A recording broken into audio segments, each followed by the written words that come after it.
करीब 25 करोड़ साल पहले हमारी पृथ्वी का रूप बिल्कुल अलग था।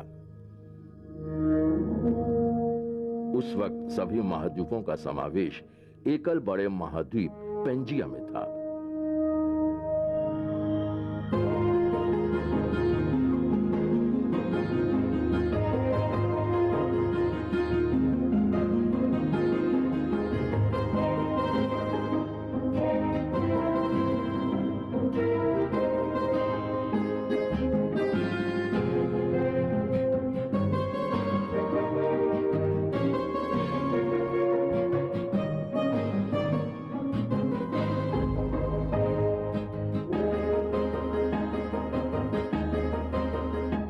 अल्फ्रेड वेगनर एक जर्मन मौसम वैज्ञानिक थे। उनके अनुसार पहले सभी महाद्वीप यानी कॉन्टिनेंट आपस में एक साथ जुड़े हुए थे।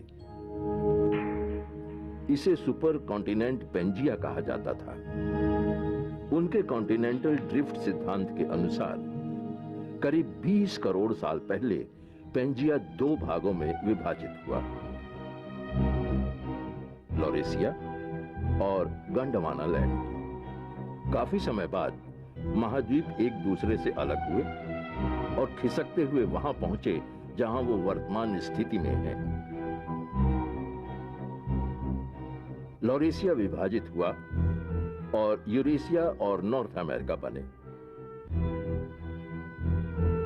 Gondwana land Antarctica, Africa, Australia, south America और भारतीय उपमहाद्वीप प्लेट में विभाजित हुए। वेगनर ने सिद्ध किया कि दक्षिणी अमेरिका का पूर्वी तट और अफ्रीका का पश्चिमी तट एक समय आपस में जुड़ा हुआ था। अंटार्कटिका में जमे हुए बर्फ के काफी नीचे पाए जाने वाले कोयले के जमाव से इस बात की पुष्टि होती है कि अंटार्कटिका एक समय भूमध्य रेखा यानी इक्वेटर के पास था। उनके अनुसार इंडियन प्लेट में यूरेशियन प्लेट से टकराने से विशाल हिमालय की उत्पत्ति हुई।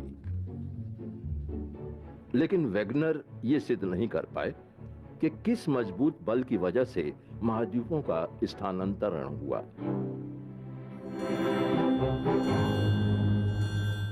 आज आधुनिक युग में पृथ्वी की आंतरिक बनावट को समझने के बाद पृथ्वी के बारे में हमारी धारणा पूरी तरह बदल गई है। वैज्ञानिकों का अब यह मानना है कि पृथ्वी मुख्यतः 3 परतों से मिलकर बनी है, क्रस्ट, मेंटल और कोर। क्रस्ट बाहरी कड़ा हिस्सा है जिस पर हम रहते हैं।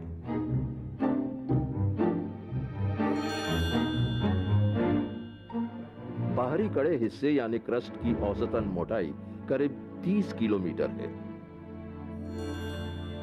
दूसरी परत यानी मेंटल ठीक क्रस्ट के नीचे है और इसकी मोटाई लगभग 2900 किलोमीटर तक है।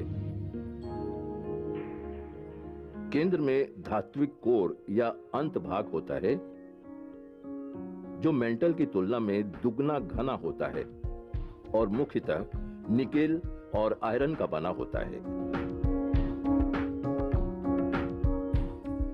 बाहरी कोर में धातु पिघली अवस्था में होते हैं, जबकि आंतरिक कोर काफी दबाव और घनत्व की वजह से ठोस अवस्था में होता है।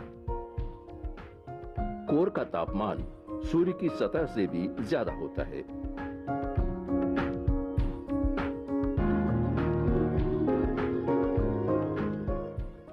क्रस्ट या लिथोस्फीयर के विभाजन से टूटकर अलग अलग टेक्टोनिक प्लेट बने जिन पर महाद्वीप और महासागर है। क्रस्ट के टुकड़े ही पृथ्वी के टेक्टोनिक प्लेट्स हैं। आज इन मुख्य प्लेटों की संख्या 12 है।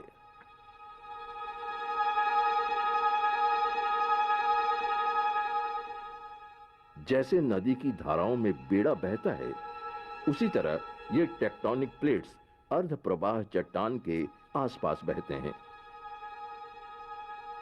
ये टेक्टोनिक प्लेट्स पृथ्वी के मेंटल से फिसलते हुए इसके अंदरूनी हिस्से यानी एस्थोनोस्फीयर तक पहुंचते हैं। आंतरिक कोर से निकलने वाली तीव्र ऊष्मा की वजह से बाहरी कोर और मेंटल के द्रव्यों में गति होती है। इनकी गति पृथ्वी की गहराई से उत्पन्न बल पर निर्भर करती है। क्रस्ट के नीचे पाए जाने वाले मेंटल के द्रव की गति ठीक वैसी ही होती है जैसे किसी बर्तन में गाढ़े दूध को गर्म करने पर उसकी गति होती है। गर्म दूध उठकर सतह पर आता है, फैलता है और ठंडा होने लगता है और फिर बर्तन के तल पर आता है, जहां यह गर्म होता है और उठकर सतह तक आता है। यह प्रक्रिया बार बार चलती रहती है और इसे संवाहक बहाव कहते हैं। बिना ऊष्मा के स्रोत के संवहन की क्रिया नहीं हो सकती है। पृथ्वी के अंदर से ऊष्मा मुख्यतः दो स्रोतों से आती है, एक रेडियोधर्मी यानी रेडियो एक्टिव एलिमेंट तत्व के क्षय से, दूसरी पृथ्वी के जन्म के समय उत्पन्न बचे हुए ताप से। प्लेट्स के नीचे की संवहन धारा उन प्लेट्स को अलग अलग दिशाओं में गतिशील करती है। महाद्वीप सिर्फ सवारी की तरह है जो इस अंदरूनी धारा पर सवार रहता है।